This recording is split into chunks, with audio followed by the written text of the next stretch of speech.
전해드릴 소식은 일본 정부가 이번 수출 규제로 스스로 무덤을 팠다고 이야기하는 일본 반도체 업계 전문가의 주장입니다. BK 뉴스입니다. 애플, HP, 델, 그리고 아마존, 마이크로소프트, 구글 등의 글로벌 IT 브랜드 기업들의 분노의 화살이 일본을 향할 수도 있다고 주장하는 일본의 반도체 전문가가 분석한 내용을 전해드리고자 합니다. 필자는 일본이 우리나라에게 가하고 있는 불화수소 등의 3가지 재료 수출 제한 때문에 많은 일본 기업들의 비즈니스가 훼손되고 경쟁력을 잃게 될 것이며 일본 정부는 무덤을 파고 있다며 다시는 한일 관계가 복원되지 않을 것이다 라는 의견을 주장합니다. IT 전문지 EE타임스 재팬에서 소개한 이 기사의 필자는 유노가미 타카시라고 하는 반도체 미세가공 개발자이며 현 미세가공 연구소의 소장 겸 공학 박사입니다.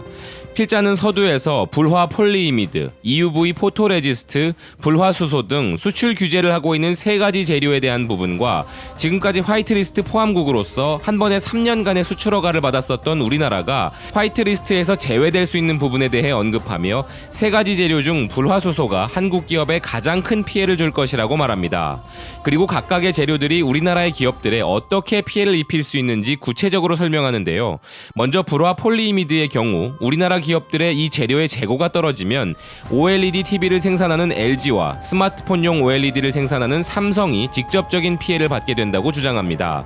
그리고 EUV 포토레지스트는 시네츠 화학공업, JSR 후지필름, 도쿄오카 공업 등 오직 일본 기업들만이 공급할 수 있다면서 이 재료의 경우 삼성이 올해부터 본격적으로 시작하는 차세대 반도체 공정에 적용되기에 큰 영향을 받는 것은 역시 삼성이며 SK 하이닉스까지 피해를 입을 수 있다고 주장하고 있습니다.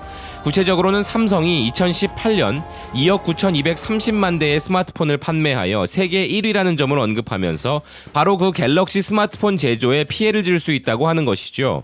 현재 삼성의 차세대 반도체 공정이 재고량을 최소화하는 구조이기에 EUV 포토레지스트 재고가 1개월 분량밖에 없을 수도 있으며 만약 제조가 2개월째 밀리게 되면 약 1,000만 대의 스마트폰 생산에 영향을 줄 수 있다고 주장하고 있습니다. 여기에 더해 만약 삼성이 차세대 공정 방식으로 스마트폰의 어플리케이션 프로세서와 함께 최첨단 D램 반도체의 제조에도 이 재료를 사용하고 있다면 그 피해는 스마트폰에서 끝나지 않고 2019년 1분기 기준 삼성과 SK가 도합 72.6%의 글로벌 점유율을 기록하고 있는 D램 반도체 분야에서도 막대한 피해가 예상된다고 말하고 있습니다.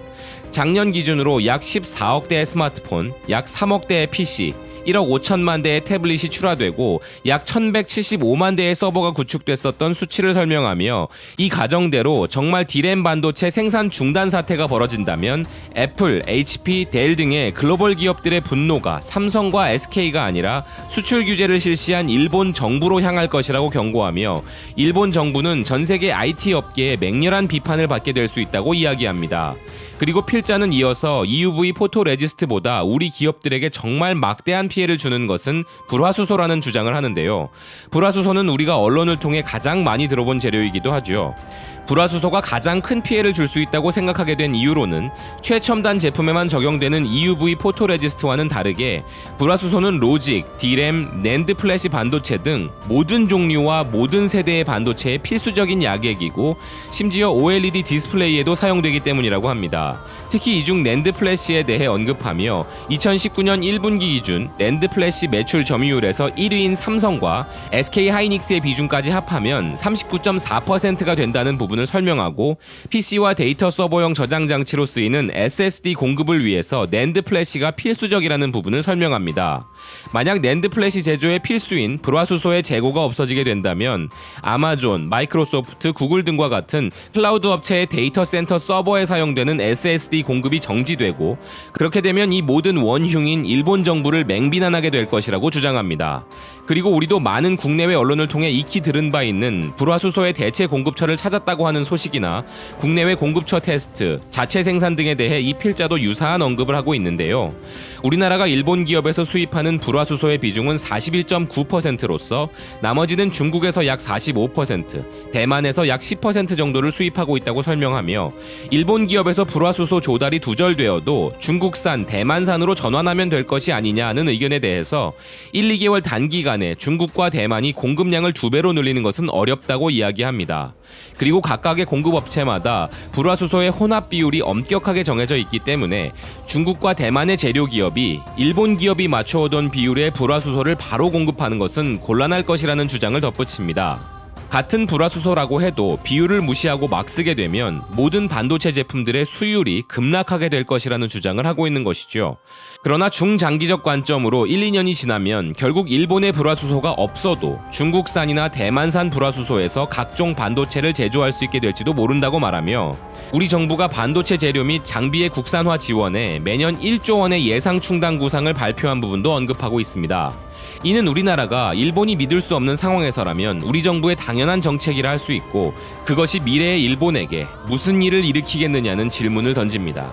결국 우리나라가 톱쉐어를 자랑하는 반도체 메모리와 OLED 제조에 필요한 재료 및 장비의 공급처에서 가급적 빠르게 일본을 배제해 나가게 될 것이고 도쿄일렉트론, 스크린, 디스코 등의 일본의 반도체 재료와 반도체 제조 장비 기업들도 다른 국가의 기업들이 대체하게 될 것이라고 주장합니다.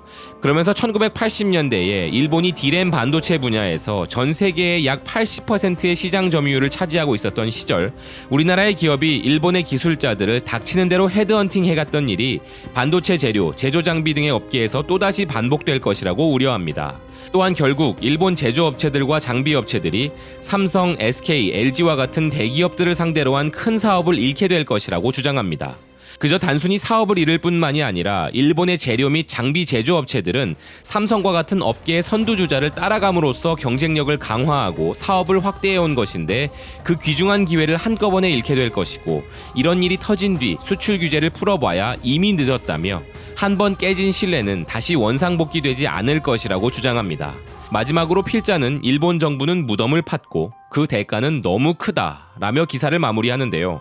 기사가 발행된 지는 좀 지나서 최신 기사는 아니지만 기사 내용이 정치 외교적 언어보다는 일본 반도체 업계의 언어를 사용하여 현실을 반영한 칼럼이라는 생각에 소개해드렸습니다. 시청자 여러분들은 이 기사 내용을 어떤 시선으로 보셨는지 궁금합니다. 이런 업계의 전문가들의 이야기에 귀 기울일 일본 정부와 아베가 아니란 것은 우리 모두가 알고 있습니다. 그래도 일본 내부에서 이런 업계 관계자의 이야기가 더 많이 나와 몇몇 외신들의 의견처럼 한국에 대한 공격을 당장 멈추라는 여론이 일본 내부에서부터 조성되길 바라는 마음입니다. 시청해주셔서 감사드립니다.